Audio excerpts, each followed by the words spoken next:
사는 건 결국 사람 하나에 달려있다. 현대그룹 창업자 고 정주영 회장이 평생의 기준으로 삼았던 말이라고 합니다. 오늘 저희가 좀 깊게 파고들어 볼 자료가 바로 그의 이 사람에 대한 철학이 담긴 글인데요. 이게 그냥 단순한 경영 비법서가 아니더라고요. 한 사람이 인생 전체를 걸고 누구를 곁에 둘 것인가 이걸 어떻게 결정했는지에 대한 아주 집요한 기록이 담겨 있습니다. 네, 맞습니다. 보통 이런 분들 이야기를 보면 어떻게 성공했나 여기에만 초점이 맞춰지잖아요. 근데 이 자료는 그 질문을 완전히 뒤집죠. 누구랑 같이 했길래 그게 가능했냐? 이걸 묻고 있으니까요. 여기서 가장 흥미로운 지점은 뭐냐면 성공의 정의 자체를 성과가 아니라 사람으로 본다는 거예요. 사람을 남기는 것, 그게 유일한 성공이다. 이 관점을 따라가다 보면 우리가 관계를 맺는 방식 자체를 다시 생각하게 됩니다. 그렇죠. 그냥 뭐 좋은 사람 만나라 이런 덕담 수준이 아니라 조인 관계를 아예 설계하는 세 가지 구체적인 기준을 제시하고 있거든요. 그럼 바로 첫 번째 기준부터 한번 들어가 볼까요? 능력 있는 사람보다 책임지는 사람을 골랐다. 이게 가장 먼저 나오는데 사실 전 좀 의외였어요. 아니 치열한 비즈니스 세계에서는 무조건 능력 좋은 사람이 최고 아닌가요? 바로 그 지점이 우리 같은 평범한 사람들 생각하고는 좀 달렸던 것 같아요. 자료에 이런 말이 나와요. 내가 뭘 이루느냐보다 누구랑 그걸 해내느냐가 더 중요했다. 이게 단순히 뭐 좋은 사람들이랑 일하면 기분 좋다 이런 차원의 이야기가 아니고요. 그는 능력은 변할 수 있고 또 발전시킬 수 있지만 태도는 그 사람의 거의 근본이라서 바꾸기 어렵다고 봤던 거죠. 그래서 질문 자체를 바꿨다고 하잖아요. 질문 자체를요? 네, 저 사람 일 잘하나 이게 아니라 상황이 최악일 때도 내 곁을 지킬 사람인가 이걸 먼저 물었다는 겁니다. 아, 상황이 최악일 때라는 그 가정이 핵심이군요. 하긴 좋을 때 잘해주는 건 뭐 누구나 할 수 있으니까요. 근데 이걸 현실에서 그럼 어떻게 적용했을까요? 뭐 위기 상황을 일부러 만들어서 테스트해 볼 수도 없는 노릇이고 평소에 그 사람의 어떤 면을 보고 그런 태도를 간파했을까요? 아주 좋은 질문입니다. 자료를 보면요. 그다지 사람을 판단하는 결정적인 순간이 있었어요. 바로 실패나 실수가 발생했을 때였다고 해요. 아, 문제가 터졌을 때? 그렇죠. 대부분의 사람들은 문제가 터지면 원인을 막 밖에서 찾거나 변명부터 하잖아요. 하지만 그는 그때 누가 가장 먼저 수습에 나서는가, 그리고 누가 자기 잘못을 인정하고 책임을 지는가, 이걸 봤다는 거죠. 그게 그 사람의 태도를 보여주는 가장 확실한 기록이라고 생각한 겁니다. 말하자면 이력서에 적힌 스펙이 아니라 문제 상황에서 보여준 행동 이력을 본 셈이죠. 아, 행동 이력이라는 표현이 확 와닿네요. 평소에 하는 100마디 말보다 어떤 한 번 잘못했을 때 어떻게 행동하는지가 그 사람의 진짜 모습이라는 거군요. 듣고 보니 당신 주변에도 혹시 떠오르는 얼굴들이 있지 않나요? 문제가 생겼을 때 아, 이건 내 책임이야 라고 말하는 사람이랑 그게 왜 내 탓이야? 라고 되묻는 사람. 정주영 회장은 이 둘 중에 누구와 함께 갈지를 아주 명확하게 결정했다는 거네요. 정확합니다. 그래서 그는 사람은 완성된 상태로 만나는 게 아니다라는 전제를 항상 깔고 있었다고 해요. 좀 부족해도 책임감 있는 태도를 가진 사람은 결국 성장해서 팀에 더 큰 기여를 하지만 아무리 똑똑해도 위기의 순간에 책임을 회피하는 사람은 결국 조직 전체를 무너뜨린다고 본 거죠. 이건 뭐랄까 장기적인 관점의 투자라고 할 수 있습니다. 사람에 대한 투자요. 태도를 기준으로 사람을 본다. 이게 첫 번째 핵심이었군요. 그런데 태도가 좋은 사람을 골랐다 쳐도 관계를 맺다 보면 감정이 얽히면서 문제가 생기잖아요. 특히 가까운 사이일수록 더 그렇죠. 이게 바로 두 번째 핵심과 연결되는 것 같은데요. 계산 말고 기준이 필요하다. 감정보다 기준을 앞세웠다는 점입니다. 맞습니다.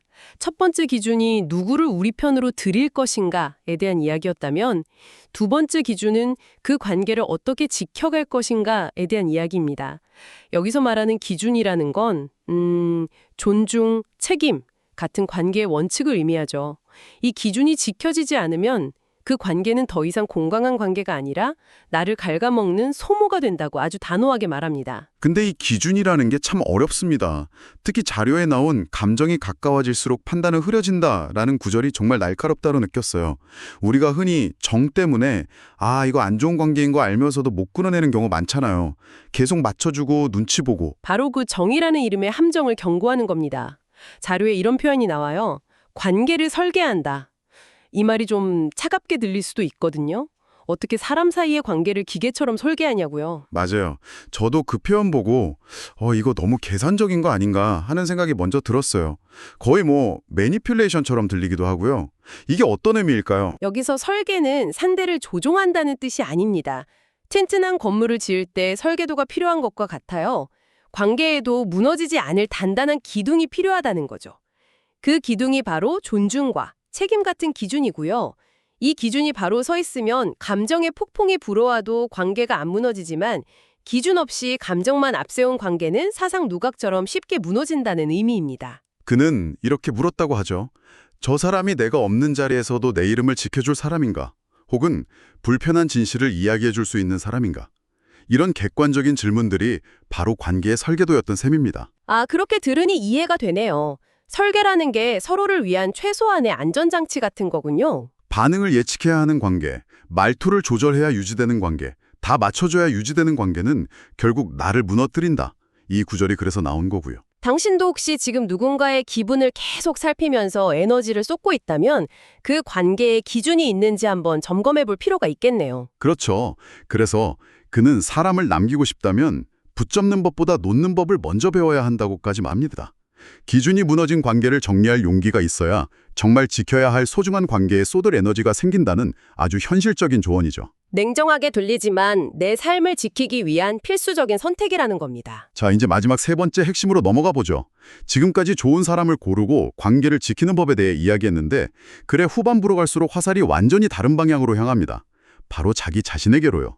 남을 고르기 전에 먼저 내가 남을 수 있는 사람인지 살펴야 한다. 이 구절이 사실상 이 철학의 전부가 아닐까 싶어요. 맞습니다. 이 부분이 이 철학의 완성이라고 할 수 있습니다. 앞에서 말한 태도와 기준이라는 그 엄격한 잣대를 남에게 들이대기 전에 자기 자신에게 먼저 적용했는지를 묻는 거죠. 나는 과연 누군가에게 끝까지 함께하고 싶은 사람이었는가? 나는 우리 관계의 기준을 먼저 지켰는가? 아마 이 질문 앞에서 자유로울 수 있는 사람은 많지 않을 겁니다. 정말 그렇죠. 보통은 남 탓하기 바쁘니까요. 나는 잘했는데 상대가 문제다 이렇게 생각하기 쉽잖아요. 그런데 이 글에서는 신뢰에 대한 아주 인상적인 정의를 내리더라고요. 신뢰는 과시가 아니라 기록으로 쌓인다. 네, 그 부분이 핵심입니다. 어떤 말을 했는지보다 어떤 말을 지켰는지가 기억된다. 내가 평소에 아무리 좋은 말을 하고 다녀도 결정적인 순간에 어떤 행동을 했는지가 차곡차곡 쌓여서 나라는 사람의 신뢰 기록이 된다는 뜻이죠. 특히 그 기록은 내가 유리할 때가 아니라 불리하고 불편한 상황에서 어떻게 행동했는지로 채워진다고 강조합니다. 예를 들면 어떤 걸까요? 그 불리한 상황이라는 게? 아주 구체적인 예시들이 있죠. 모두가 꺼리는 일을 내가 먼저 맡아서 했는가? 내 실수 때문에 팀이 어려워졌을 때 솔직하게 사과하고 책임졌는가? 이익을 나눌 땐 공정했는가? 이런 순간들의 선택이 모여서 아, 저 사람은 믿을만하다. 혹은 저 사람은 자기 이익만 챙긴다는 기록을 남기는 겁니다. 그는 기업의 총수로서 누구보다 먼저 스스로에게 이 일관성이라는 기준을 적용했다고 해요. 내가 먼저 기준을 지키지 않으면서 누구에게 기준을 지키라고 말할 수 있겠냐는 거죠. 결국 좋은 사람을 자석처럼 끌어당기는 유일한 방법은 내가 먼저 그런 자성을 띤 사람이 되는 것이다. 이런 결론에 이르네요. 주변에 좋은 사람이 없다고 불평하기 전에 나는 과연 누군가에게 곁에 두고 싶은 사람인지 스스로에게 물어봐야 한다는 메시지가 아주 묵직하게 다가옵니다. 그래서 그는 끊임없이 스스로에게 물었다고 고백하죠. 나는 믿을 만한 사람이었나? 내가 먼저 이 관계를 살렸는가? 이 자기 성찰이 결국 그를 수많은 사람들이 따르는 그런 남는 사람으로 만들었던 겁니다. 자, 오늘 탐구한 내용을 한번 정리해 보겠습니다. 정주영 회장의 사람을 남기는 철학, 결국 세 단계로 이어집니다. 첫째, 스펙이나 능력보다 어려울 때 함께할 태도를 가진 사람을 선택하라. 둘째, 감정에 휩쓸리지 말고 존중과 책임이라는 명확한 기준으로 관계를 설계하고 지켜나가라. 그리고 마지막, 가장 중요한 것은 좋은 사람을 찾기 전에 내가 먼저 그런 남을 만한 사람이 되어라. 사람 없이 성공한 건 성공이 아니다. 사람이 남는 게 성공이고 그게 곧 당신의 부다. 이 한 문장이 그의 철학을 다 요약해 주는 것 같습니다. 네. 이 이야기들은 단순히 인맥 관리 잘하는 법 같은 처세술이 아니죠. 내 인생이라는 배의 항로를 어떻게 설정할 것인가에 대한 아주 근본적인 질문을 던집니다. 오늘 점심을 누구와 먹을지, 힘든 일이 생겼을 때 누구에게 가장 먼저 전화할지, 이런 아주 사소해 보이는 일상의 선택들이 모여서 결국 내 곁의 사람들을 결정하고 그게 바로 내 삶의 모습이 된다는 깊은 통찰을 줍니다. 이 모든 이야기는 결국 하나의 질문으로 돌아오는 것 같습니다. 그는 스스로에게 물었습니다. 나는 지금 누구를 믿고 있는가? 그리고 나는 누구에게 남을 사람인가? 오늘 이 이야기가 끝난 뒤에 당신의 삶에 이 질문을 한번 던져보시면 어떨까요? 지금 당신의 곁을 지키는 사람은 누구이며 더 중요하게는 당신은 누구의 곁을 지켜주는 남는 사람입니까?